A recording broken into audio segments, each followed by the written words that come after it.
Hello everyone, আসসালামু আলাইকুম। কেমন আছেন সবাই? আশা করি সবাই অনেক অনেক ভালো আছেন। তো আপনারা আমাকে শুধু কমেন্ট করেন যে আমার বিড়াল অ্যাডাল্ট হয়েছে, বাইরে চলে যাচ্ছে। তো এটা নিয়ে আমি একটা ভিডিও তৈরি করেছি অলরেডি, যে ছেলে বিড়ালকে নিয়ে ছেলে বিড়াল কেন বাইরে চলে যায় সেটা নিয়ে আপনাদের অসংখ্য প্রশ্ন থাকে। সেটা হচ্ছে ওরা যখন হিটে আসবে, তো নর্মালি ওরা পার্টনার খোঁজার জন্য বাইরে যাবে, এটা খুব স্বাভাবিক ব্যাপার। আপনার বিড়াল যদি ইনডোর হয়, সে পালিয়ে চলে যাবে, আর যদি বাইরে চলে যায় তাহলে সহজে আসতে চায় না, কারণ নতুন সঙ্গী খুঁজে ওরা। তো এই ব্যাপারে আমি একটা ডিটেল ভিডিও করেছি, সেটা আপনারা দেখে নিতে পারেন আমার চ্যানেলটা ঘুরে।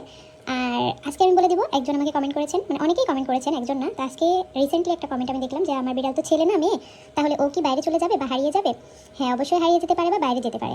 ম্যাক্সিমাম ক্ষেত্রে ফিমেল বিড়ালগুলো তার পার্টনারের সাথে মিটিং করে ঘরে চলে আসে। প্রেগনেন্ট হওয়ার পর ওরা আর কোনো বিড়ালের সাথে মিটিং করে না এবং বাচ্চা হওয়ার আগ পর্যন্ত ঘরেই থাকে। এটা হচ্ছে ফিমেল বিড়ালরা করে, বাট ছেলে বিড়ালগুলো কিন্তু সবসময় নতুন নতুন পার্টনার খুঁজতে থাকে এবং ওরা ম্যাক্সিমাম টাইমেই হিটে থাকে। মেয়ে বিড়ালগুলো ম্যাক্সিমাম টাইমে হিটে থাকে না। বাচ্চা হওয়া প্রেগনেন্ট হয়ে গেলে ওরা 2 মাস পর্যন্ত কোনোভাবে আর হিটে আসে না। ওরা হচ্ছে